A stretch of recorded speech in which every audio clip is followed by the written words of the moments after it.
Assalamualaikum warahmatullahi wabarakatuh. Perkenalkan, kami dari kelompok Waalaikumsalam 3. warahmatullahi. Di sini kami ingin menunjukkan praktikum kami tentang laju perpindahan panas pada benda silinder. Sebelumnya, perkenalkan dulu anggota-anggota kelompok kami.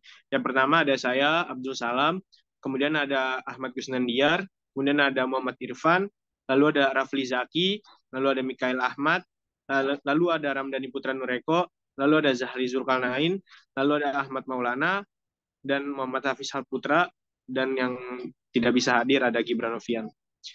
Nah, lanjut saja. Yang pertama itu adalah penunjukan video praktikum kami tentang laju perpindahan panas menggunakan benda silinder dengan cara konduksi.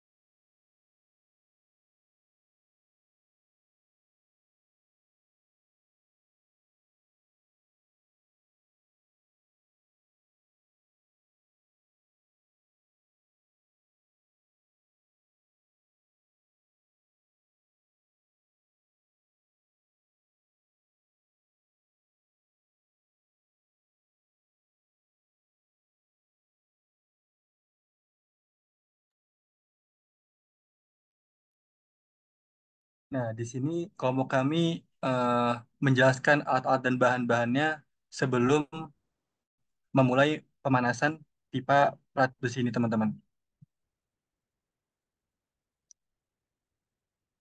Nah, ini kita lagi mempersiapkan alat-alat dan bahan-bahannya. Nah, ini bahan utamanya, teman-teman. Pipa plat besi dengan panjang 26 cm dan diameternya kurang lebih 3 cm.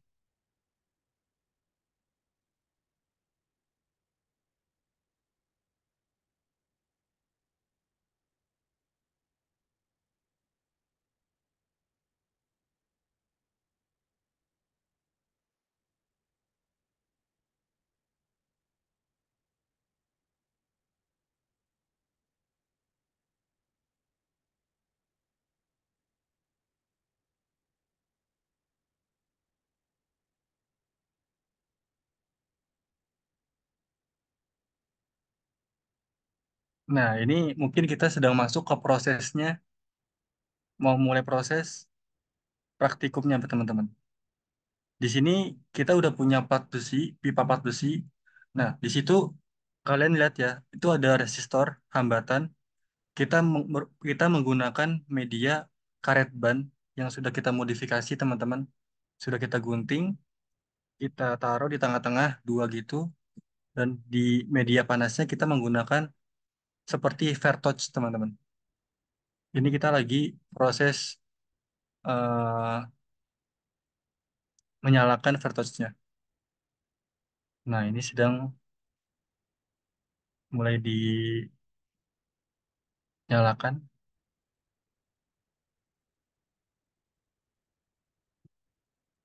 Nah, itu sebelum kita memanaskan, itu kita atur dulu di stopwatch.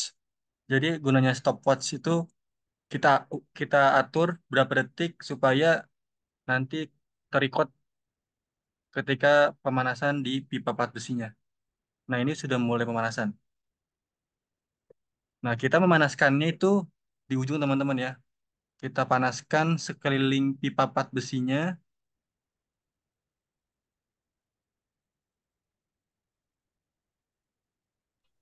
Nah, sampai itu benar-benar kita panas. memanaskannya selama 36 detik ya.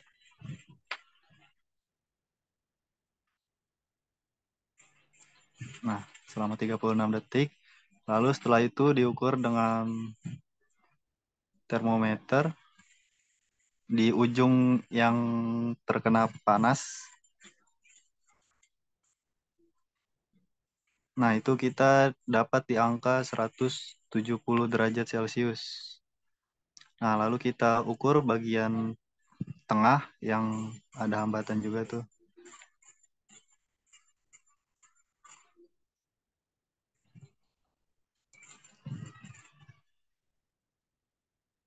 Nah, yang bagian tengah diukur kita dapat di angka 107 derajat Celcius.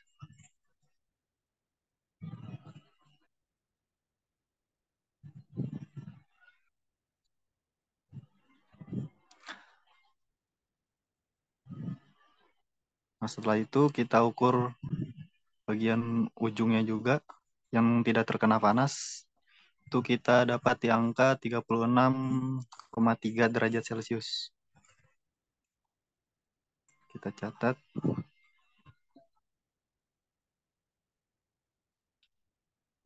Nah, ini mungkin hasil praktikum yang kita lakuin.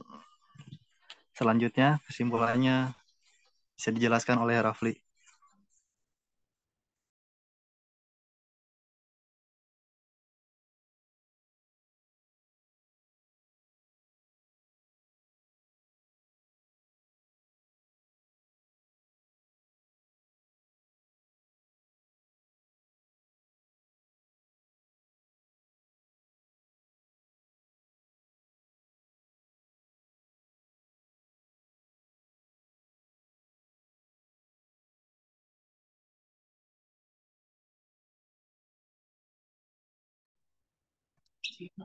Oke, untuk teorinya akan dijelaskan oleh Rafli Jaki. Baik, terima kasih Abdul Salam. Jadi pada percobaan yang sudah dilakukan tersebut terdapat aliran panas yaitu konduksi. Konduksi panas atau hantaran panas atau thermal conduction adalah penjalaran kalor tanpa disertai perpindahan bagian-bagian zat perantaranya. Penjalaran ini biasanya terjadi pada benda padat. Seperti yang sudah dilakukan yaitu terdapat pada sebuah pipa. Kemudian kalor mengalir pada konduktor dari sisi yang bersuhu tinggi ke sisi yang bersuhu rendah. Jadi pada konduktor suhu terbagi sepanjang konduktor sehingga membuat semacam lintasan untuk mengalirkan panas dari tempat dengan jumlah panas lebih banyak atau suhu tinggi ke tempat dengan jumlah panas lebih sedikit atau suhu rendah. Pada konduksi molekul tidak berpindah, tetapi panasnya yang berpindah atau difusi panas. Kemudian terdapat hambatan yaitu dua buah karet ban itu sebagai resistansi termal atau hambatan termal, yaitu merupakan sifat dari material untuk meredam laju perpindahan panas. Pada aplikasi praktikum kali ini, hambatannya menggunakan dua buah karet ban yang diikat di tengah-tengah bendanya. Kemudian akan dilanjutkan oleh Ramdhani.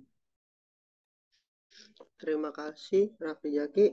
Jadi pada case kali ini bisa didapat sebuah pipa yang dipanaskan menggunakan api yang memiliki diameter dalam dan luar 3 cm dan 2,8 cm dengan panjang 26 cm. Lalu pipa tersebut dipanaskan dengan suhu 170 Celcius. Suhu besi awal 36,3 derajat Celcius. Maka jika pipa tersebut diberi hambatan dua buah karet di setiap permukaan, maka hitunglah konduktivitas termal dan T2-nya. Dan dilanjutkan oleh Abdul Salam.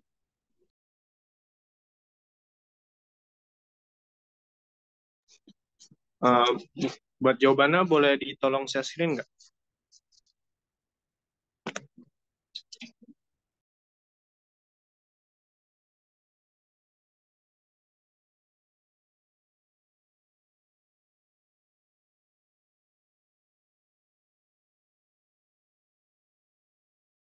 Belum lagi beli.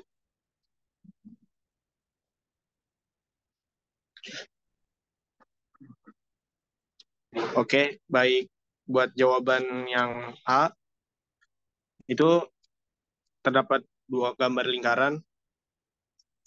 Yang pertama itu ada diameter dalam yaitu R1 dan juga suhunya T1. Kemudian ada lingkaran kedua dengan R2 dan juga T2. Lalu untuk di B itu terdapat gambar diagram hambatan. Ada Q1 untuk tanda panah, lalu ada titik untuk T1, lalu ada hambatan R1, kemudian ada Q2 dan T2, lalu ada hambatan R2, lalu ada Q3 dan T3. Selanjutnya dilanjutkan oleh Irfan. Oke, selanjutnya di sini kita mencari nilai konduktivitas termal. Jadi sebelum mencari nilai konduktivitas termal, kita harus tahu dulu nilai R totalnya. Yang dimana kita cari tahu dulu nilai R1-nya dengan rumus Ln dikali R2 per R1 dibagi 2Pi dikali K dikali L. Tinggal dimasukin aja nilai-nilainya. Ln dikali 0,015 dibagi 0,014 dibagi 2Pi dikali 0,015 dikali 0,26. Hasilnya 2,82. Nah, di sini karena material hambatannya sama, jadi nilai dari R2-nya juga sama. Selanjutnya, nah di sini kita nyari R totalnya, di mana R1 ditambah R2.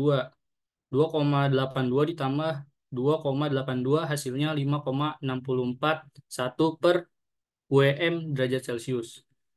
Selanjutnya bisa kita cari nilai konduktivitas termalnya. Q sama dengan T1 dikurang T3 dibagi R total. Di mana T1-nya 170 derajat dikurang 36,3 derajat dibagi 5,64. Hasilnya 23,70567 watt. Selanjutnya mencari nilai T2. Di sini menggunakan persamaan Q1 sama dengan Q2 sama dengan Q3. Didapat rumus Q2 sama dengan T1 dikurang T2 dibagi R1. Q2-nya dimasukin 23,8 sama dengan 170 dikurangi T2 dibagi 2,82. Hasil T2 sama dengan 102,884 derajat Celcius. Selanjutnya akan dilanjutkan oleh Jahri Zulkarnain.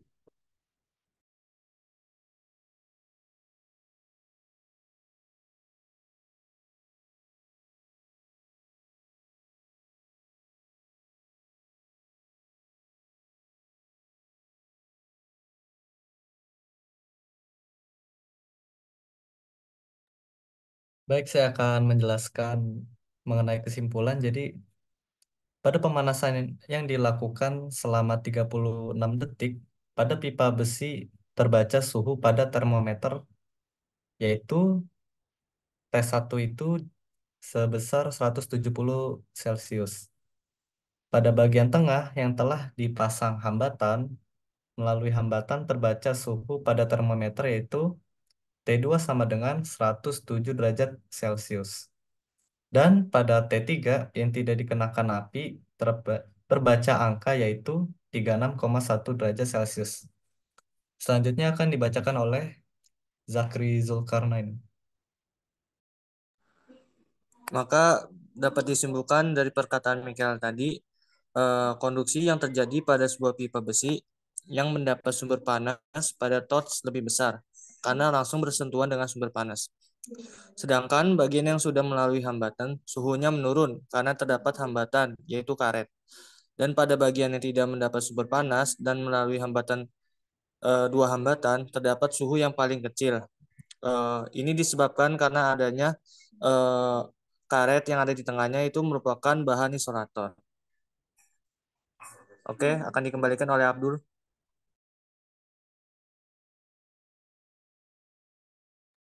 Baik, sekian presentasi dari kelompok kami tentang laju perpindahan panas menggunakan bidang silinder.